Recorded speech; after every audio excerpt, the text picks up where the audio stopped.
Hello, welcome to Wake Up World. How are you doing, Dave? I'm doing great, folks. Happy to be here. We're happy to have you, and we're all happy to be here. So today we're going to talk about a little bit about what we're going to be bringing on a lady named Katie, and she's going to talk about a form of healing modality called Seimei. We will get into that in just a few minutes, but before we start, this is our first episode live with Wake Up World. Also on our website, we're live on there as well as on YouTube. And then our blog has gone live on our website as well. So any content that we put out, video or research that we do or anything like that will be both found on Facebook and on our website. If you go up to our website and onto the header, you'll find Wake Up World. So with that being said, I'll introduce one of the co-hosts, Jerusha Parkin. First off, my wife. Second off, she's an intuitive healer and body worker. She went to school in Utah, the USA, and for massage therapy, and went to school for 4 years, did quite an extensive amount of time in education, and she continues to hone in her skills in learning and educating herself and research, and she's very, very research based. You have anything you want to share about you and what you do? I enjoy specializing in more of the energy therapy side of things and lighter bodywork methods that orient more around the nervous system. So things like craniosacral and shiatsu, I have a lot of fun with. And I'm going to introduce you guys to Kyle Parkin. And he is our mental hygienist. Just as important as it is for you to go to the dentist and get your teeth cleaned every now and then, it's really important to get your brain scrubbed of all those negative thoughts that prevent you from feeling happy and moving forward in your life. And he's got some very brilliant understanding on how thoughts work and how the mind works. And I mean, if you're having a moment where like maybe your way of thinking has only got you so far, might just be that you're taking an approach to it that's words that's telling your mind something different. But yeah, anything you think that it went so much cooler in my head. Isn't that fun? The translation into our head into English or whatever language. I've got a background in neuro-linguistic programming. I went to school called now if I can remember it, NLP Center. And I'm internationally accredited, which is really nice. So I can work with anybody remotely, no matter where they are at in the world. And that has given me, and then with that and a bunch of other things that I've studied, I've developed my own method in helping people heal and work through mental illness and mental struggles and mental hygiene. So not just dealing with healing, but also current and future stuff and situations. And with that being said, I will introduce our other co-host, Dr. Morehouse. He has a PhD in administration and is a former U.S. Special Operations Army officer. He's an author of several different books, has spent quite a bit of time in the intelligence community, and has done a whole slew of awesome stuff, a whole lot of background. Do you have anything you want to share, Dave? No, just to say I'm very thankful to be here and grateful to be part of this show.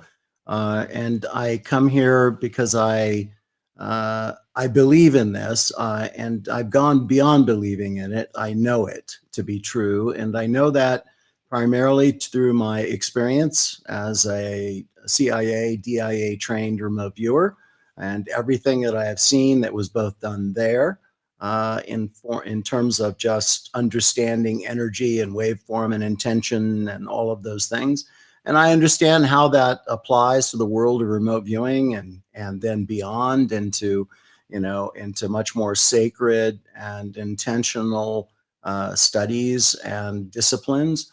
And so I wanted to be here to lend my 2 cents and understanding as a scientist, as a researcher and an analyst in different areas and in medical technologies and things, which is what I do now, and serve as a medical device engineer, that kind of stuff. So I'm happy to be here, honored that you asked me to be. So yeah, let's go. Let's learn about Seimei. Awesome. Well, definitely the honor is both ways. We're Yes, super. you're absolutely brilliant, and we love having your expertise and understanding provided to the table. So thank you so much for being with us. Oh, thank you. So without any further ado, let's introduce the wonderful Katie. So because I do not have her whole thing memorized, I am going to read it here. So Katie is a trained level 5 Seimei practitioner. Her training took place in America and Japan, where she received the Award of Power ceremony. As a member of the board of directors and the event coordinator of Seimei Foundation USA, Katie keeps herself very involved with the Seimei community. Katie has a private practice called Seimei Healing, located in Westwood, New Jersey, where she works with her clients both in person and long distance. Katie also continues to increase her knowledge of Seimei through classes and workshops held at the Seimei Foundation. Katie is a highly skilled and effective Seimei practitioner, as well as a warrior. And with that being said, let me bring her right in. Oh, maybe. There we go. Hello, Hi. Katie. How's everybody tonight? Good, Well, Katie. Thanks Thank for you having me. Yeah, we're excited. Very much honored to have you on as well. We're excited.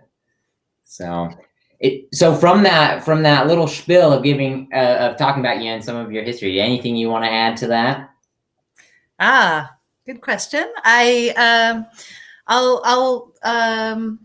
guess I'm going to add in. I'm a level 4 trained Seimei practitioner as of 2019, going for level 5 as soon as possible. But with COVID, not yet. How many levels are there? There's 10. Oh, okay. Yep. But I was going to mention about the warrior part. I call myself a warrior because I went through a lot to come to this point in my life. Back in 2006, my 1-year-old daughter was diagnosed with cancer, and she had been battling off and on for 5 years. When, something clicked in my head that I said, there's got to be something more to complement the traditional medicine after just doing traditional medicine for 5 years. And I asked a good friend of mine, what are you doing now? That was doing a lot of alternative things. And she told me about Seimei. I went and I investigated it that very night. And the rest is history. It's been 9 years since I've been doing this. Wow. Very cool. So that's what got you into healing. That's very awesome. Mm-hmm. So explain to us a little bit, what is Seimei? Seimei is a technique that comes from Japan. Seimei, the Japanese word in English, means vital force. And it's always done non-touch, whether I'm seeing an individual in person or from a distance. And it brings improvement to emotional, physical, mental, spiritual parts of a human. Very cool. Is it like chi? Same thing? Yes, chi is another word that can be universally switched out with. Yes. Yeah, good. Okay, so it'd also be considered like the spirit and energy. Spirit, yes. Energy is we do differentiate from. In our teachings, energy has a basis in time, space, and mass.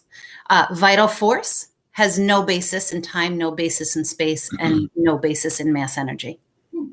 Okay. Very interesting. Very cool. So with that being said, it sounds like Seimei is pretty powerful considering it's outside of time and space and mass. So how can it help somebody dealing with like a chronic or acute pain? Oh, absolutely. I've seen some really amazing things over the years. For something acute, one small bit of seimei, and you won't be seeing it again. Something within 2 weeks of an injury or chronic kind of thing. I'm sorry, not chronic. I slipped up there. When we get into the chronic side of things, it kind of depends how long that situation or condition has been with the person. The longer the situation has been there, 10 years, 20 years, it takes a bit longer to unwind with seimei, but the seimei can get to the bottom of both chronic and acute conditions. Very cool. Can I ask you how you monitor that? Is it based on the feedback from your patient, or is it something that's observable, or is it something that's registered within you that you use to evaluate that, or is it all three and maybe more? I would say, yeah, all three, yeah, would probably be accurate, because I was going to say, maybe not for the third, but when you say registered in me, one of the things we do as a practitioner is we check into our own body, as well as having the person we work with check into their body. Because as we see improvements in our own body, it's indicative of the improvements that we should be seeing in our client as well. But we do count on our client for that feedback as well.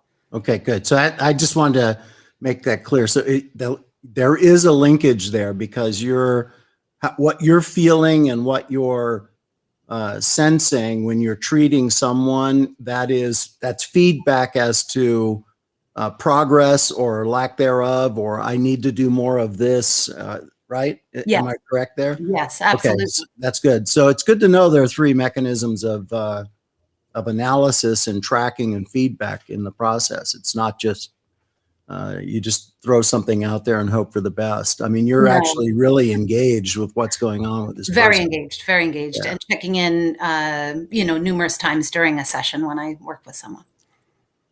That's great. Go ahead. Oh, sorry. Go ahead, Dave. No. I apologize, and people that are joining us. I'm kind of a motor mouth, and I hate dead space. So if somebody's spending 3 seconds trying to figure out what they're going to ask, I'll jump right in there and start asking something else. No, let's do this. Yeah, I apologize. I have to stop. But I was just going to ask about ethics, because I know that's a big deal. Just the other night, I was doing a thing on this new app called Clubhouse, and somebody jumped in and started going through a really horrible analysis of me, and what, that I had a demon attached to me, and that my organs were rotting. And I'm not kidding. And I was just like, so of course they have a provision there. They push jettison, and that person's gets thrown out of that particular app and never gets to come back. But I know that a lot of people don't understand that there are boundaries, and this sounds like an ancient and very devoted practice in art. And what are some of the boundaries? What are some of the ethical provisions and concerns that are applied to seimei? Absolutely. Yes, we are definitely bound by ethics. One of the very essential things is when we're working with another adult, we need to have their consent. There is very few situations where there's consent not needed, and that's when they're in an emergent situation, whether that be an emergent mental situation or physical situation. Is there an age of accountability for a child where you ask the child for permission, or you ask the child's parent for permission? Is there a cutoff point there? In the Mormon Church, the age of accountability is 8 years of age. So, oh wow, parents are responsible for the child up till 8 years of age, and at 8 years of age and beyond, the children it's up to them. They make their own decisions. They are at that point allegedly accountable to God, right? So I just wondered if there were provisions for things like that. Not in that respect, but certainly if it's a family, with the parents there, the permission to the parents would be asked. And sometimes there's other things you can do to support a child. I had a situation because for me, children's cancer is near and dear to my heart. And I have worked with other children with cancer since after working with my own daughter with cancer. And I had a situation come up where I went to the inpatient ward of a child with cancer. And this child was curled up in a ball. She was so absolutely miserable. And I asked Mom, can I work on her? And she said, yes. Well, the daughter said, no. I said, you don't want Seimei? No. So I said to Mom, I said, you look stressed. Can I offer Seimei to you? Oh, and good. Mom said, yes. And one of the lovely things is I was able to empower that little girl with her choice to say no. But at the same point, I helped Mom, and parents and children are connected. And also, when I'm working in a room, anyone within that room will receive Seimei.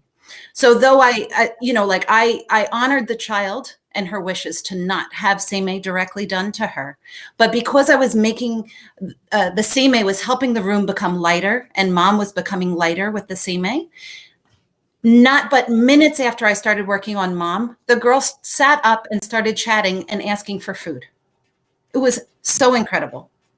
And that girl was empowered because I listened to her. I didn't work on her specifically. Oh yeah, I think it's really really good story. Yeah. Respect somebody's wishes and their agency. Yeah, the boundaries. Yeah, that's something I've definitely noticed, at least working with you a couple times specifically, that I've really appreciated, because Dave mentioned before, there are a lot of people that maybe don't tend to be as aware of boundaries and stuff when they're utilizing energy therapy or things of that nature. And that is something that you've been very upfront and consistent about with boundaries, and always asking and being not just considerate, but checking in every now and then to make sure how I've been doing.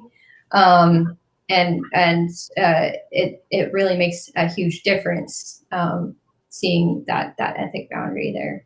So thank you. Real quick before yes. we ask another question, if there's any questions that any of you, the viewers, want to ask, throw them down in the comments, and we'll make sure we'll check them out, and we'll see about asking them. So you can throw them on throughout the show.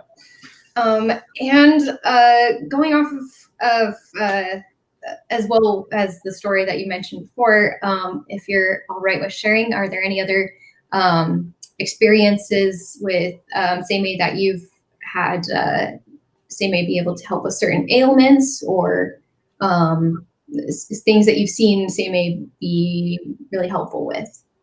Yeah, something visually, which is one of my top favorites so far, and it was only probably in the first year of me learning Seimei, was one of my girl's best friends had come to my house. She had taken a fall right before she got there. She had a divot from her knee. There was no scab. It was just a chunk of skin missing from her knee. And I asked Mom, I said, can I work with her knee? I'm sure Seimei can help this. And after the fact, I have to say, I wish I would have videoed it, because I spent a half hour with this divot in the knee, and the circumference, I'm going to over exaggerate here, in front of my eyes, the circumference was shrinking and the depth was reducing. And I was seeing little droplets of water within this divot. And I asked a doctor afterwards about it. Like, what was it? Like little sweat droplets? I don't know what it was. And the doctor said, well, first of all, you're describing a process that usually takes 7 to 9 days. You were doing in a half hour. And secondly, those little droplets of water, they weren't water. That was skin cells reforming in front of your eye. I'm like, whoa. I like the mom, even like 20 minutes in, she's like, no, go back to what you were doing. I said, no, please, can I just stay here? It was just so fascinating in front of my eyes to see this happening. It was incredible. Wow. That's Yeah. powerful. Man, just like stunned right there. Yeah. Well, from that, would you say, so would you say that was one of the coolest experiences you've had with Seimei, or have you had anything else with that? Oh, I mean, I've had a number of cool things with Seimei. Gosh, I don't know. Another one I'll mention was with my eldest daughter battling cancer. One day she needed a spinal tap, and spinal taps. Prior to this, I hadn't known Seimei, so she just had to deal with the pain of the spinal tap. This time, you know, it was outpatient procedure. She got wheeled back into the room, and I thought, well, she's still sleeping. She was anesthetized for the process. Let's do some Seimei while she's still in the gurney. So I had my hand above and to the side of her. And this is the first and only time I've ever seen this with Seimei. But the top hand turned like purple, like bruised, and then went back to natural color again. And that wasn't, you know, and then I waited with my teachings, how long, you know, what I have to wait and the sensations I feel when I can stop. I removed my hands, and Elizabeth didn't complain about any pain. And the next day, she was walking down the stairs, and there was a Band-Aid, because they'll put a Band-Aid over the puncture wound. And her little sister said, "Elizabeth, why do you have a Band-Aid on your back?" She goes, "I don't know." I was like, oh my gosh. I was like begging the oncologist, come on, please. It could just be a voluntary thing. I'll, you know, like, just ask parents, can I take one misery away from these cancer kids, please? You know, and it wasn't the right timing at the moment, but, you know, one day I'll get back there, because it's like, if I want to volunteer my time and I'm not touching you and I can take one misery away from your child, you know, let's give it a try. Yeah. Yeah, I think that's huge. There's so many different practices, and I know that in the medical world and all that, there's so many regulations and for good causes, for right, like, you know, right, reasons. We don't have anything against that. But there's so many different things. I'm like, oh, I know that there's a modality that Jarush is very familiar with cranial sacral, that a man is working to bring into hospitals for newborns to help.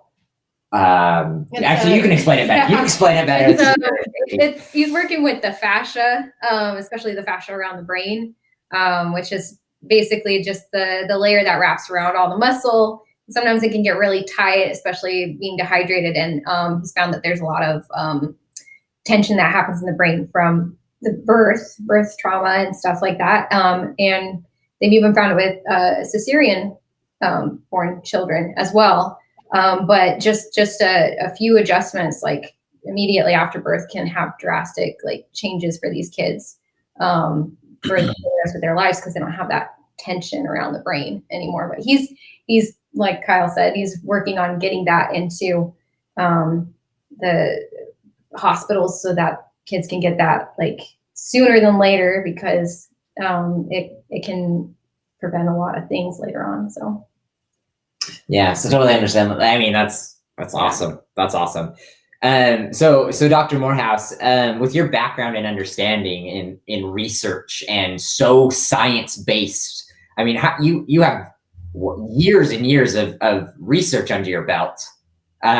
What are some of your thoughts about Seimei and some of the experiences she shared? Well, I mean, I am all for it, because I understand the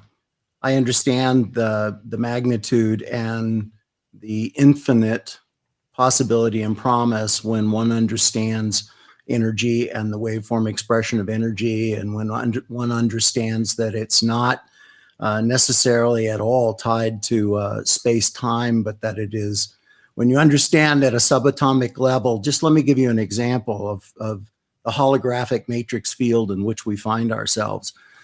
If I ask you to tell me how many atoms are in an orange, you would have to blow the orange up to the size of planet Earth.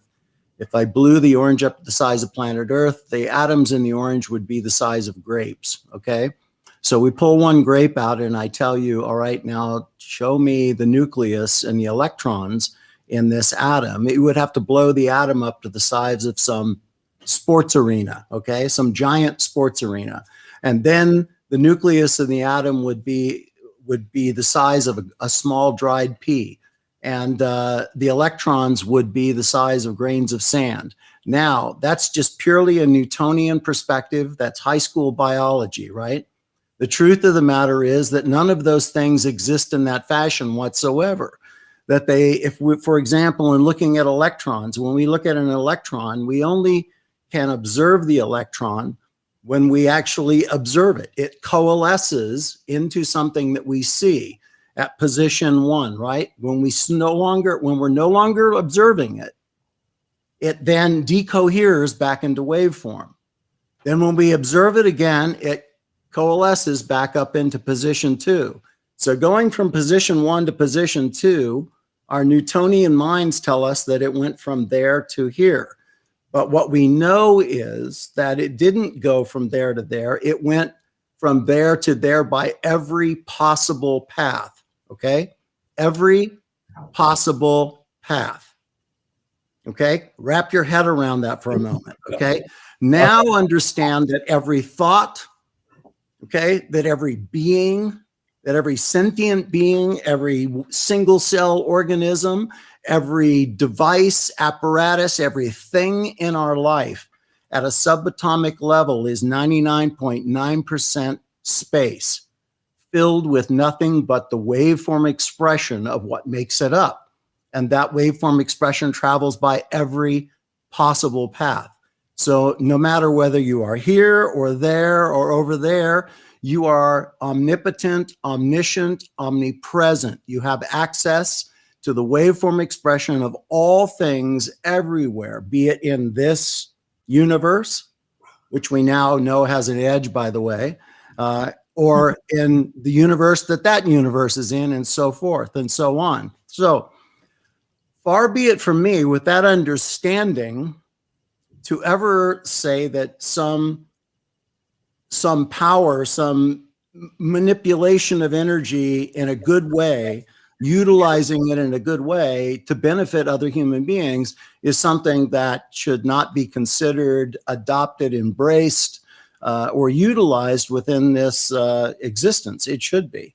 And that's why I always would support it. But I support it from a basis of science, and I always have to look at it from that perspective, and I'm always guarded about what I will accept that it will do or not do.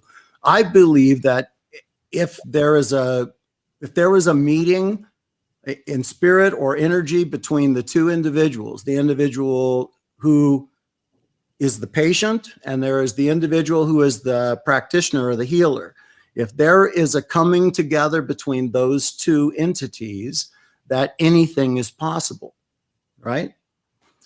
And then the reverse is true, right? There are some people who will fight against it, who cannot get the 100%, of the benefit from it.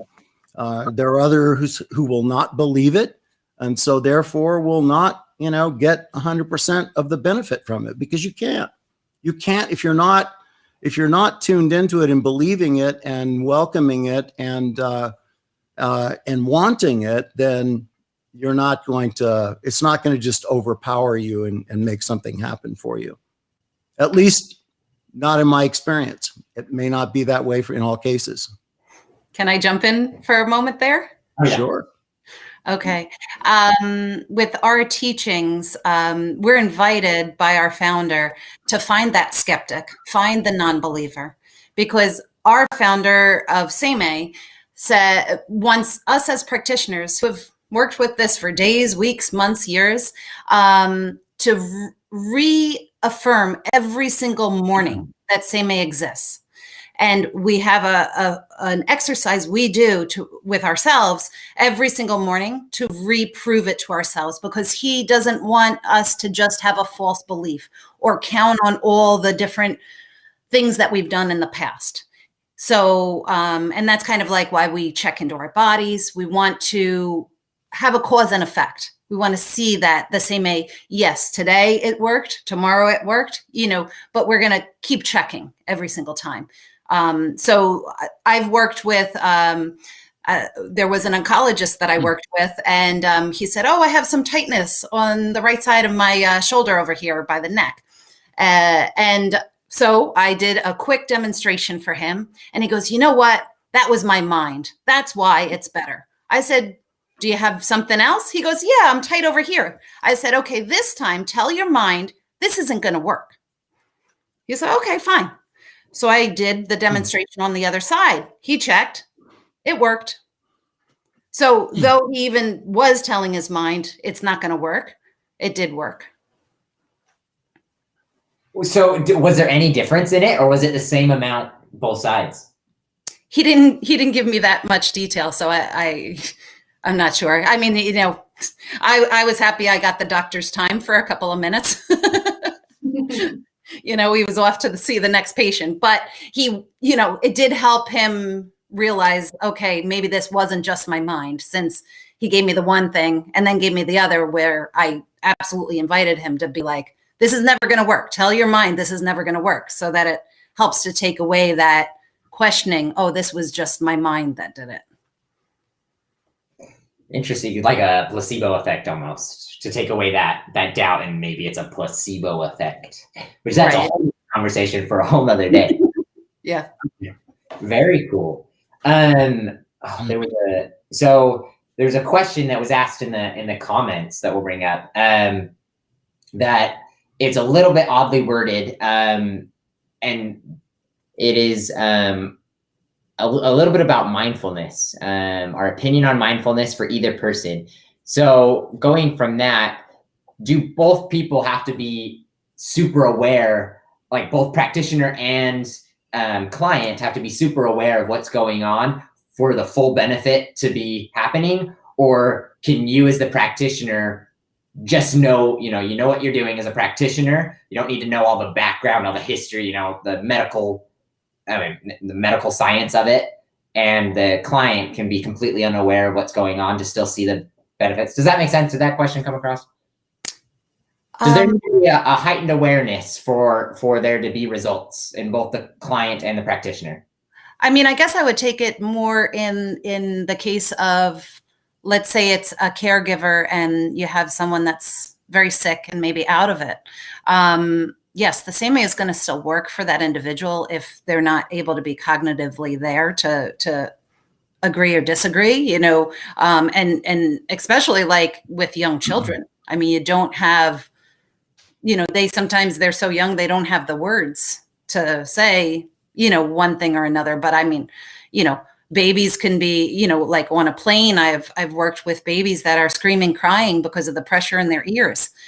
And within minutes, the crying stops. So, wow. You know, through expression, we can see it, even if they don't have the words. Okay, that makes sense. That's very cool. So getting into a little bit of something that maybe for the listeners, for the people at home, is there anything that they could learn that would be a quick little technique that they'd be able to learn within, you know, a few minutes, or maybe a half an hour, that they then could practice at home or do at home to see results on themselves or their family members? Yes, absolutely. One of the things the founder has done for us is, let's see if we can see it on the camera here. Yes. So these are charms. There's a package of 10 in here. They're little stickers. Let me show you. I'll open it up and show you what's inside here.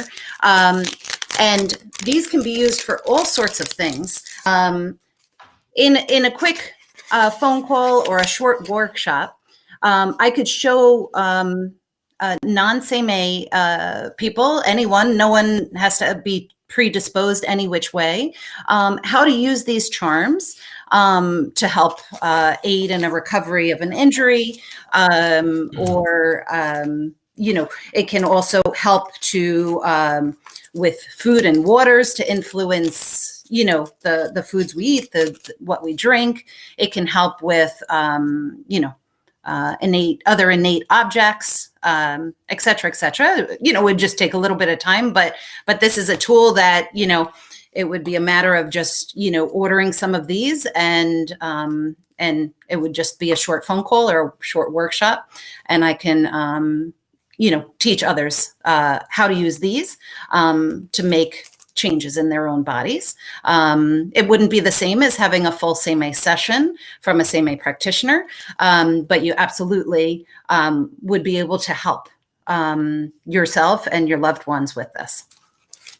Okay. So when you say it wouldn't be the same, are you meaning like to the effectiveness of how strong it is? Or are you saying to like what do you mean when you say it wouldn't be the same? It's not the same as a Seimei session. A Seimei session, you know, practitioners have actually a pretty long process to learn Seimei.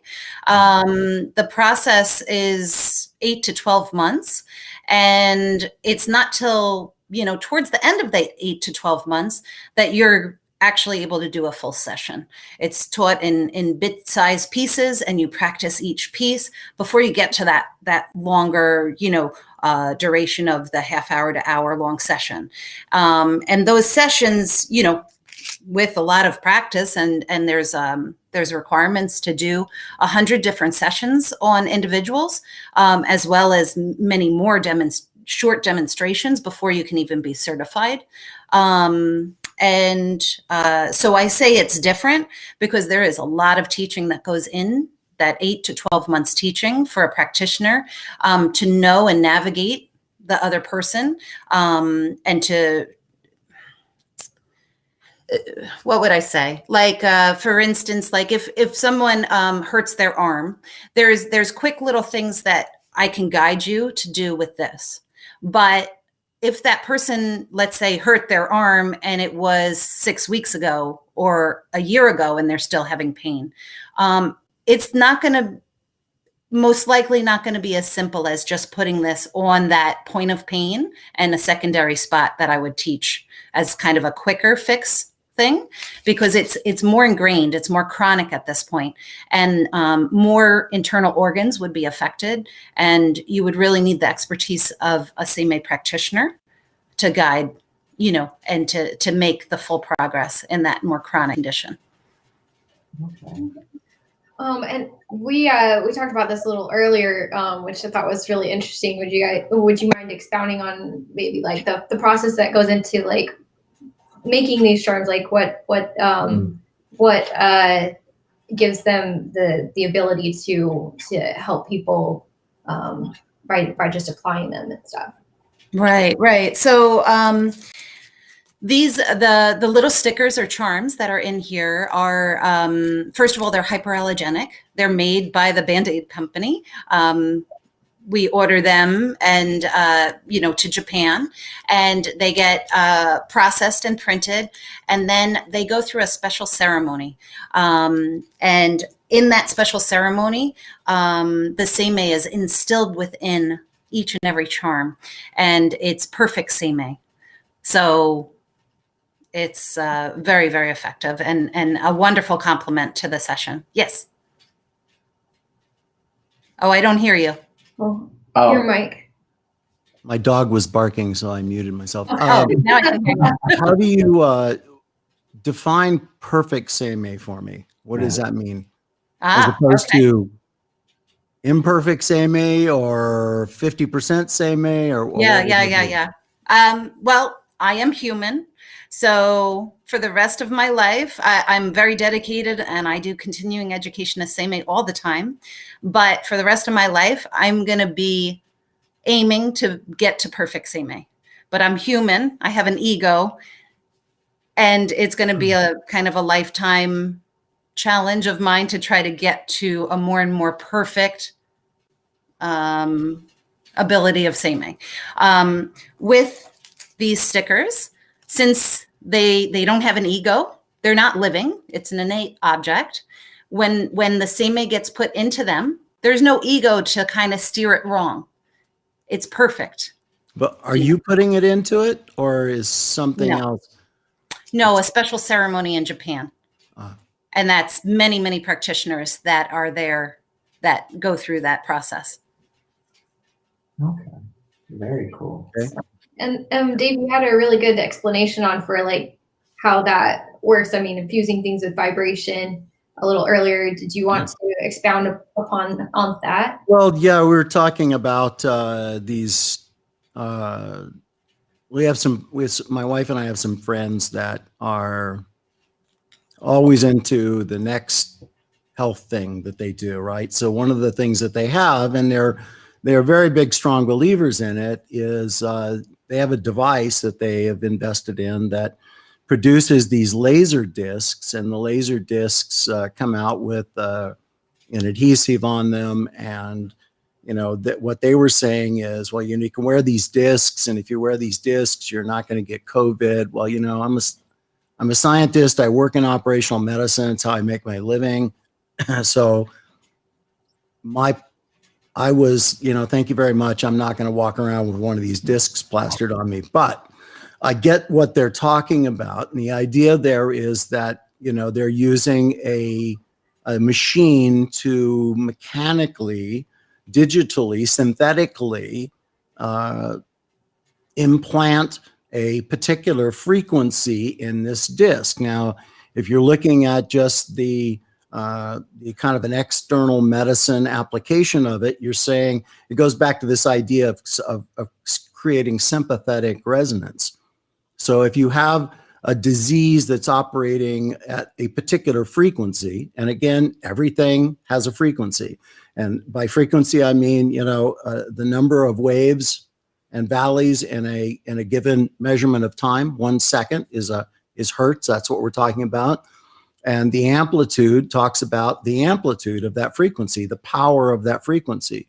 So when you talk about a prayer or something, I apologize for my dog. When you talk about a prayer and somebody offering a prayer for something, you could say the frequency might be the number of times that prayer is offered. And the amplitude of that prayer could be the intention, the desire, right? The intended outcome of the offerer of that prayer. If you have a bunch of people offering a similar prayer, theoretically, you've got an increased amplitude, right? If you're offering it frequently, you've got an increased, right, in hertz. So the idea we were talking about earlier is that how does that differ from something as in Seimei in dealing with these charms? And just my understanding and explanation of it would simply be that there's a significant difference between, I'm assuming when you tell me that story about how these are created in Japan, that there are a lot of Seimei practitioners that are all involved in the offering of that work, that prayer, that idea, whatever it's going to be, into those charms. So it's a large group of people doing that, which means it would theoretically have a very high amplitude, right? And by its design would have a very significant frequency. And so implanting that into those things into those charms would make them, even as inert objects, carrying that frequency. If you're trying to compare that to, a $20,000 laser disc machine that's doing it, if I were making the choice, I would choose the one that came from living, breathing human beings, because there would be an intention, a heart and a mind and a desire to heal that would come behind that, as opposed to a digital machine that was you're punching something in and saying, kill COVID, right? So that's just my take on it. If I had a choice between the two, I'd take the one that had a bunch of that had an imprint of the heart and mind of practitioners that were truly interested in healing and not trusting the machine. Absolutely. Totally agree with that. I've had the opportunity to try both things synthetically infused and then the Seimei charms themselves, and noticed an absolute difference with it. We tried an AO scanner, which is one of those frequency-based machines, and used my ring and just had it infuse certain frequencies in there for health and stuff like that when we were trying this machine out. And I mean, it did help a bit. It was great, but there was an incredible difference in between that and the Seimei charms. It was like having the same feeling as Katie working on me, And you could definitely feel that emotional intent and compassion behind the stickers themselves, which is incredible how much difference it has. So, Well, it'd be interesting is to do a peer-reviewed study where you would actually look at and map the frequency that's carried by those, and there's certainly ways in which to do that and to look at it and see what you were able to produce from it, because I have no doubt that they're carrying a frequency with them, and it would be interesting to just to set up an experiment and to see what that might be. Oh, we Absolutely. yeah, totally. Yeah. You want to get the founder involved on this, Katie? Let's talk to him. Do these you call them charms, right? Right. Do these charms have an expiration date on them when not being? Oh, good point. Good question. No expiration until that they're peeled off the backing and placed somewhere. That's when it starts. And I guess, okay, so this would not expire whether it's used today or 10 years from now. But I guess the secondary thing that just came to me was when placed, if they're placed on someone's body, they're effective for 3 days. Okay. And that would be the full effectiveness. But if they're placed on an innate object, let's say you want to place it on your cup of tea, so that every time you're drinking a cup of tea, you have not only that tea, but you have same with the tea. It will be effective for that cup that you've placed it on for 3 months. It's a much longer duration when it's an innate object. Do you know why that is? Yes. Oh. We're going to go back to humans have egos, and we very much quickly run through the effectiveness of those charms versus this without a mind. It has that much longer lasting ability. So we're constantly changing with our thoughts and with our ego, Doubting ourselves, or whatever. We're not perfect, and Yeah. Okay. Yeah. So would it be because you're obviously you're digesting the tea for this example of putting it on a cup with liquid in it, digesting that, would that then be effect within your body for 3 days? Or would it just go straight through that's a good question. I mean, like the thought is, like you're drinking a beverage, it's probably I don't know how long medically does it stay in your body before it gets excreted out. But the benefit of the tea that's instilled with same is it's far reaching, something that we can do to kind of, again, get our head out of it and show, yes, the same is doing something day in and day out with this cup that has the charm on it, is we check into our physical body. We find, let's say, a tightness in your neck, and you'd be real specific with it, bending my head from side to side right now. I'm feeling kind of like a tweak, kind of a sharp little point where the neck meets the shoulder, the back. And, drinking a beverage that has same in it. Then afterwards, I would check in and note to myself, did it change? Is it less sharp? Is it more sharp? Does it feel the same? And I would invite any of you and audience to try the process, because we always want the person to have their own experience. Again, we're not based in beliefs. We don't want you to have a false belief or just beliefs because you're hearing some testimonials that I've given. We want you to try it for yourself. Yeah, I totally agree with that. I think that's with anything. Don't just blindly go into it. Discover it, see if it works for you through fully belief. That's awesome. And I think that's a good way to move forward with stuff. With that. This might be a little off topic from the other questions, but go for it. One thing you bring up a lot with same that is a common thing that you guys do is the changing of the juice, which I think is really interesting. Could you tell us more about that? Yeah, I mean the best way is to show it. So hopefully we can set up a time soon where we could do like a workshop for those involved Okay. with Oh. your center, because again, we want everyone to have an experience with it. But the process we do is with seimei. Seimei can influence flavors of foods and drinks. But again, don't take my word for it. Give it a try. We'll set up something, we'll do a workshop or something, and it can be done from a distance. So I can shift, the seimei of that juice or whatever we're working with that day. You just using seimei, and it can be done in a very brief amount of time. That sounds like something that Reiki does as well. Is there a significant difference between seimei and Reiki? Reiki? Actually, I haven't heard that. That's new to me, that Reiki does shift the flavor. Oh God, yes, absolutely. Okay. Well, I mean, it hasn't ever for me, but I certainly know that people that practice it will practice Reiki over a glass of wine or over food or any of those kinds of things, because they believe that that's what it's doing it for them.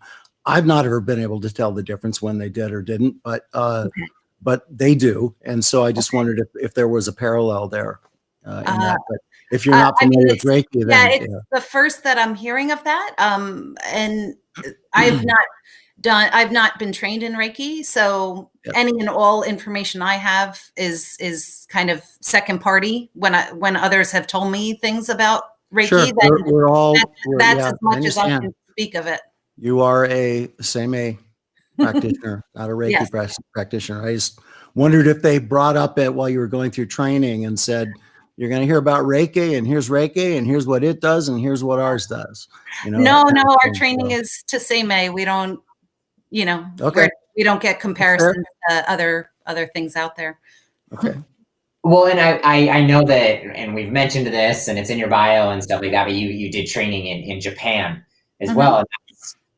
And from what I've heard, Reiki is in Japan as well. Was that something that you saw there, or did you see a lot of seimei there, or is seimei practiced there like massage therapy is practiced here? Is it kind of, not?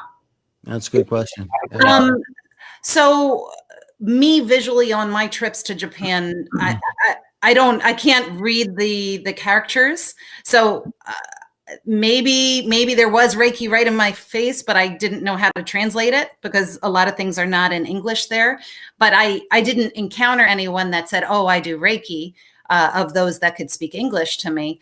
But one thing that I do know is in Japan, there is tens of thousands of seimei practitioners. Seimei is a very prevalent thing in Japan. Whereas from my understanding, the Reiki is not as prevalent in Japan. So, but I don't know if, I don't know how many people in Japan there is for Reiki, but I understand that, seimei is, there's tens of thousands there. Is it, and you may or may not know the answer to this, and this is just top of my head here.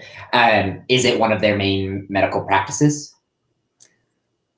I think it's still alternative in Japan. Okay. Yeah. But what's great is we do have medical doctors that practice seimei in Japan. Oh, so we do have some, medical research from the Japanese, which, is a great movement in that direction. I'd like to see more of it done in the US as well. Yeah, that makes sense. You mentioned that there was tens of thousands of practitioners in Japan, or do you know the numbers in the US? A few hundred of us in the US. So we're much smaller, but we are definitely in the upward growth motion right now. Okay. And with that same thought, what you mentioned levels, you being a level 4, working to become a level 5. 1, how many levels are there? And 2, what is the difference between each level? Like, how is one level better or more significant than another? Well, I could answer some of that question. Okay. So there's 10 levels. And the first 3 levels, the most of that's done here in the US. But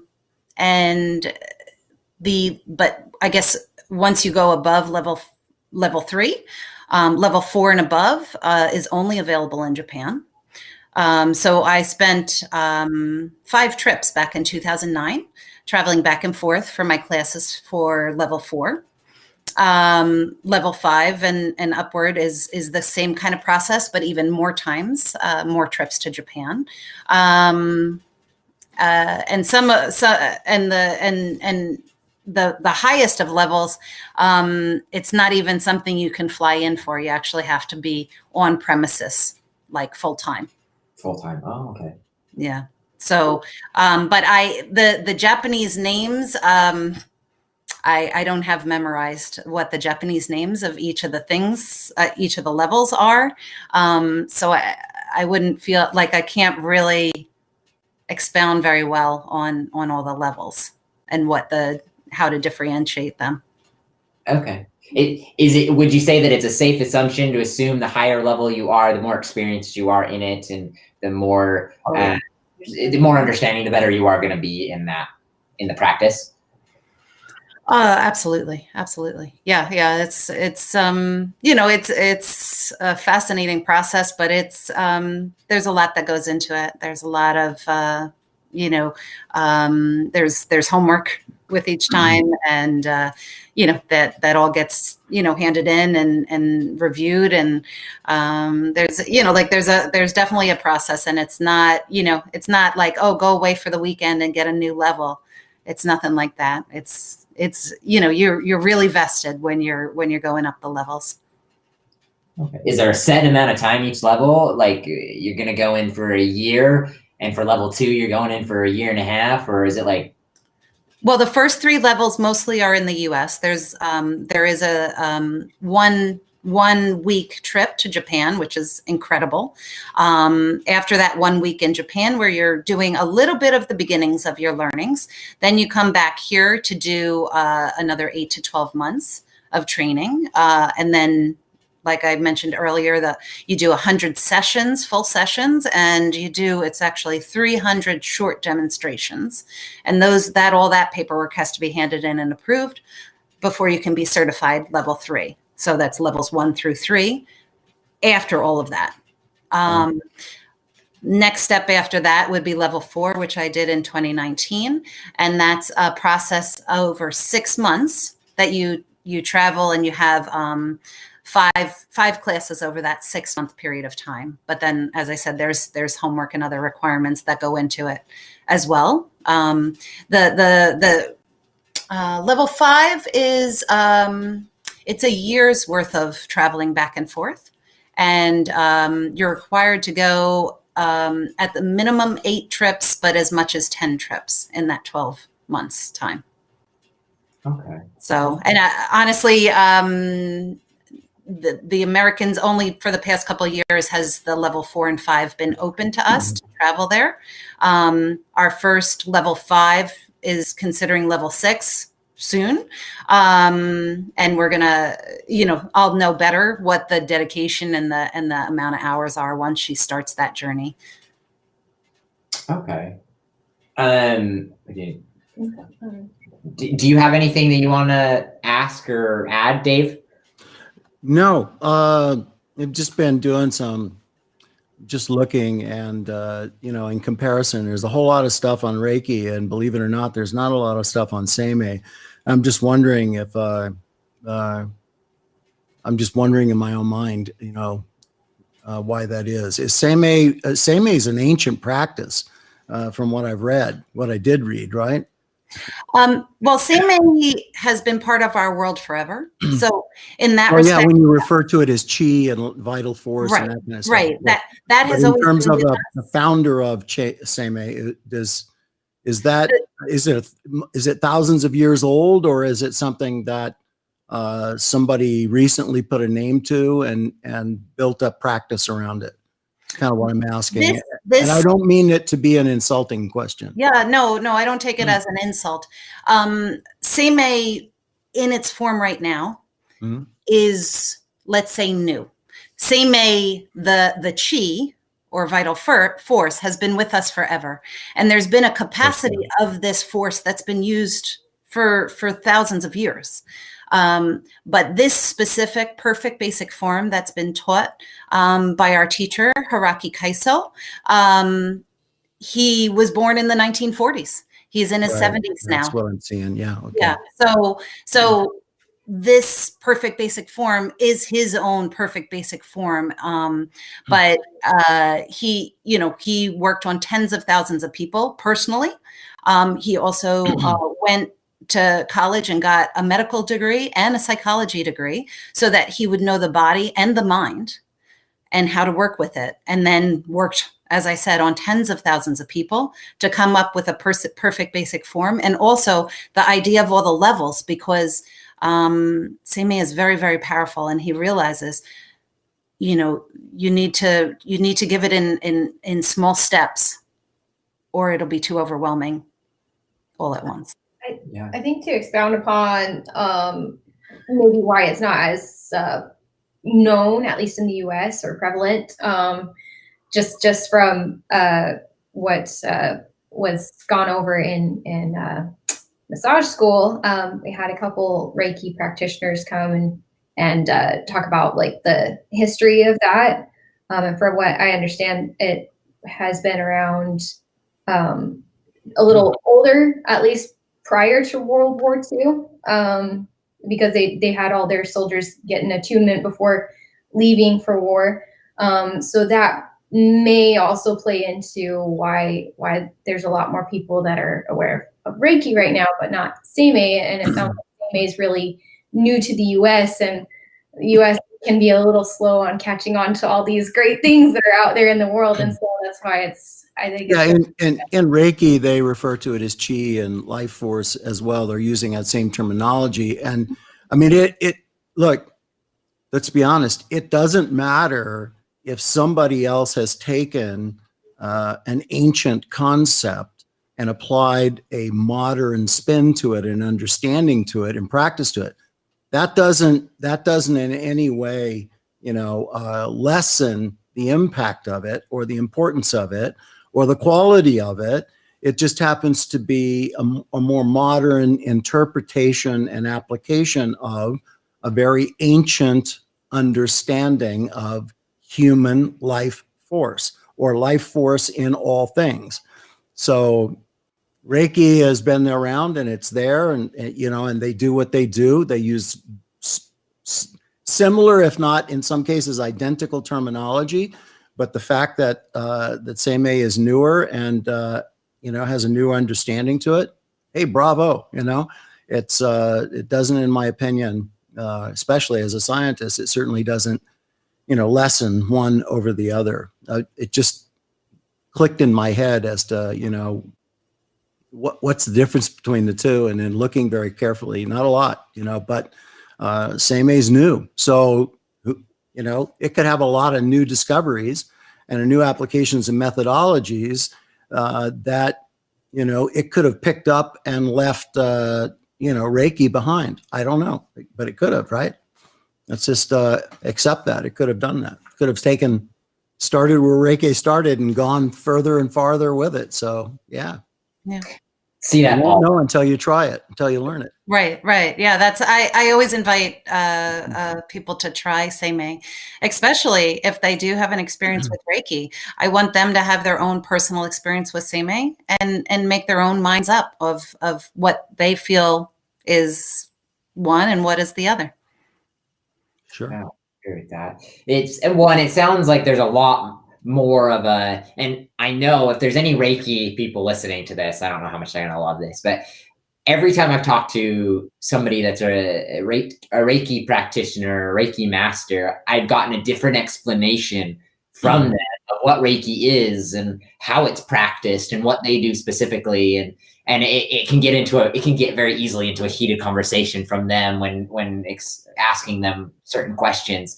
But it sounds like there's a lot more of I don't want to say intense, but a lot more of an educational process.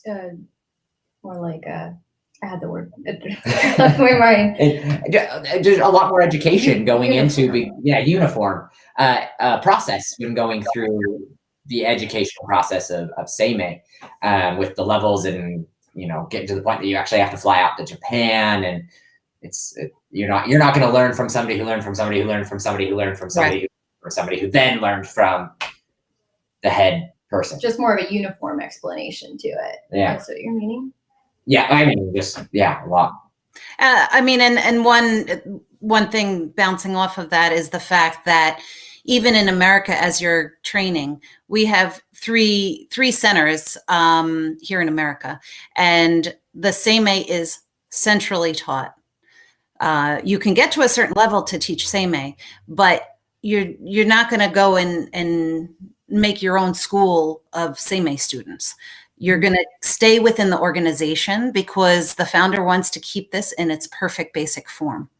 And no matter the best intent, we're all human. And if we pass along this knowledge to someone who passes it to the next, who passes to the next, there can be something missed, even if it's just 1%, 0.5% of the teaching missed or maybe reinterpreted by that person to the next. And there's going to be reinterpretations each time.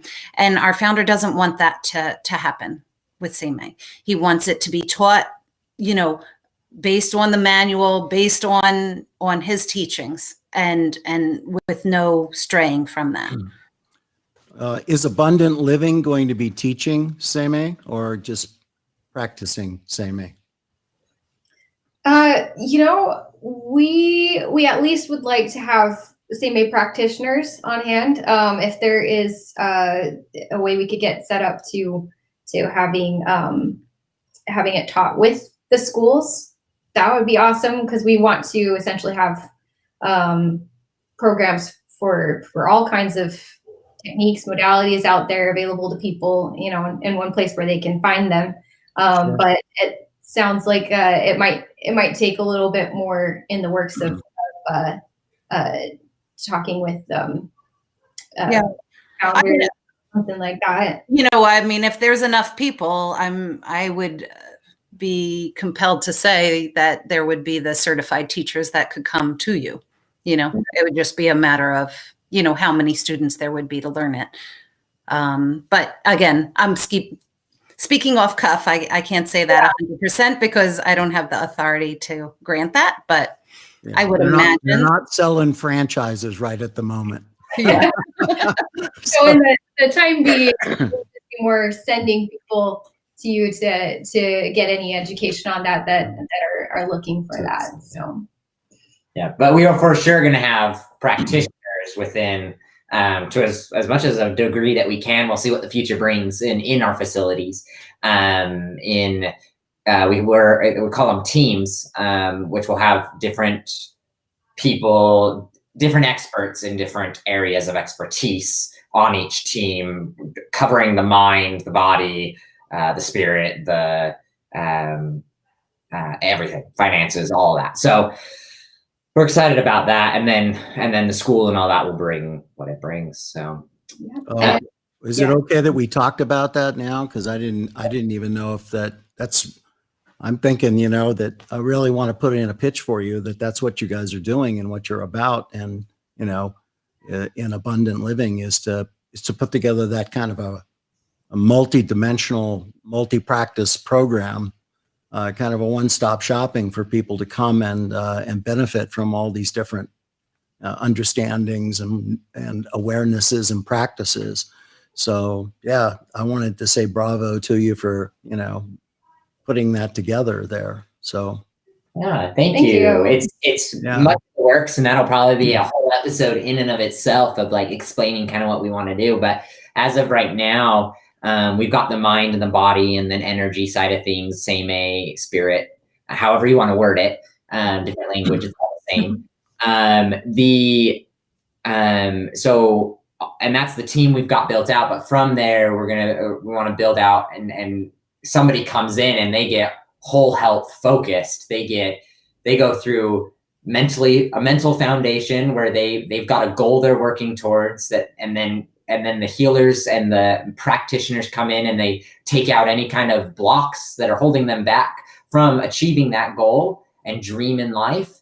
And then once they have that mental stability and everything's clear in their path, they're just heading towards it like a rocket, and they go through the team of people, and then a financial advisor would be involved, and we change their mindset, a nutritionalist, a doctor. I mean, a lot of other things, like essentially the thought process behind it has been there's a lot of people out there that especially on their path to healing or to finding themselves and stuff, it's a lot of like shopping around for different places to get all the answers, and sometimes that can take year-long process, and we just want to cut that time frame out of it and just put everything all in one space, and make that available to them, and also let them know, what their options are for that. Just get people answers and solutions all in one place as quickly as possible. And essentially, we're going to have school up and running for that, for programs and research. We love research. Anything we can do, like I mentioned with the testing out the charms and stuff like that. Anything that can prove the sciences behind this kind of thing, we're all for.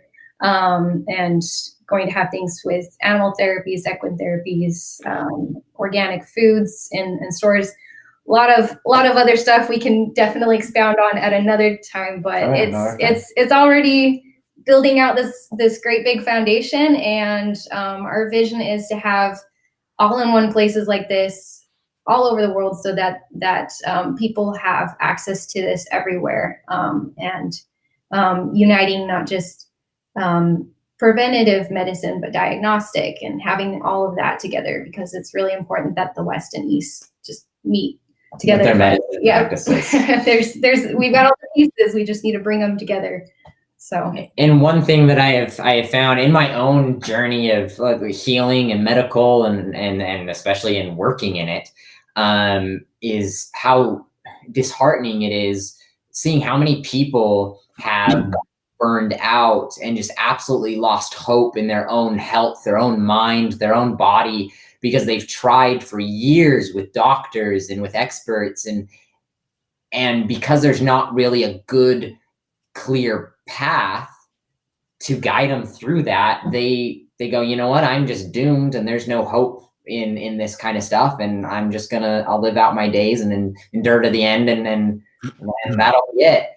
And then there's some stories where that will happen for 10 years. They'll be going through it, and then they'll find one single expert. They'll be like, oh yeah, this is simple. And then in a year, they're all better and doing well. And so it's one of those things, that process, just taking out all of the middleman, having a guy taking them through it, and having those experts, those doctors, those people that go for years and years and years to school to learn what they do best, be the ones that go, okay, this is going to be what you need. If I don't know what you need, I'm going to find somebody who does know what you need, instead of being like, well, I don't know what you need.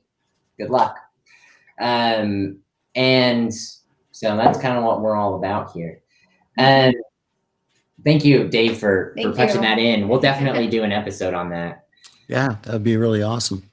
So, but, real quick, and I know we've gone over, we've got one more question in the kind of expounding on that mindfulness one. And again, this is another one that we will actually expound on when we go specific in what I do and mental hygiene and mindfulness and cognitive behavioral therapy. But on a real quick thing, so our opinion on mindfulness, super important. Mindset is everything. It's the foundation of everything. Everything has to be built on mindset.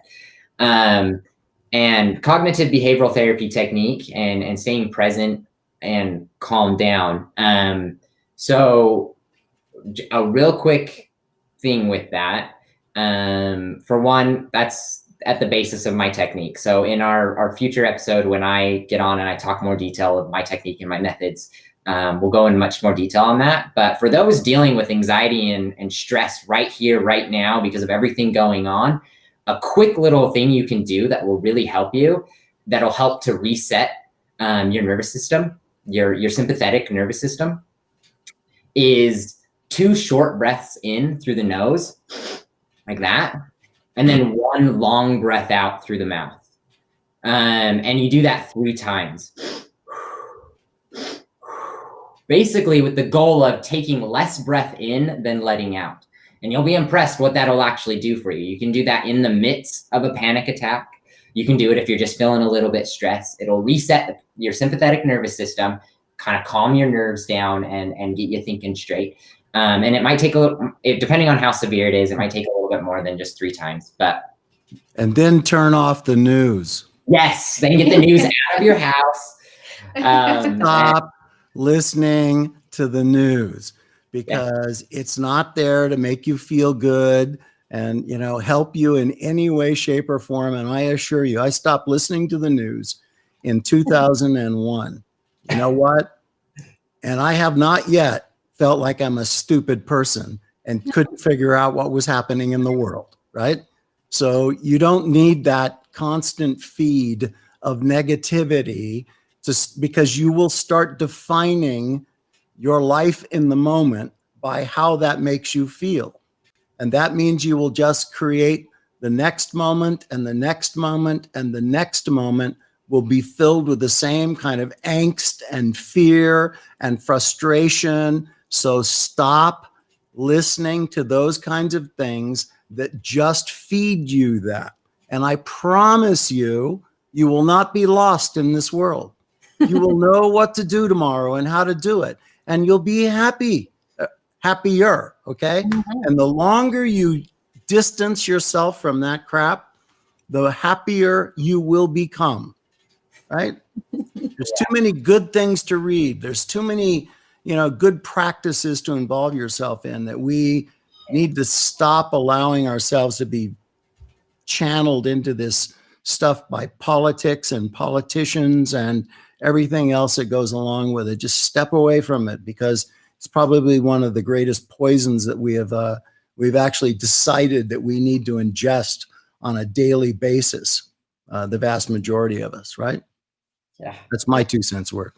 Well, and it especially comes in the morning too, and that really sets you apart. And if you're putting your focus into something that's not very positive, that can derail the whole day. So out of the many things that that many experts, very, very extremely intelligent people like Einstein and very smart people in the world have all, they disagreed on many things, but on one thing that they've all stayed consistently agreed on is what you think about is what you are. And so the more that you feed your mind, the things that you bring into your home and into your mind, that's what you're going to be focusing on. And then that's what you're going to be dealing with 99% of the time. And since the media is 99% of stress and anxiety, and that's what they make money on, so don't bring that in. Yeah, to answer your question, mindfulness does not sell, right?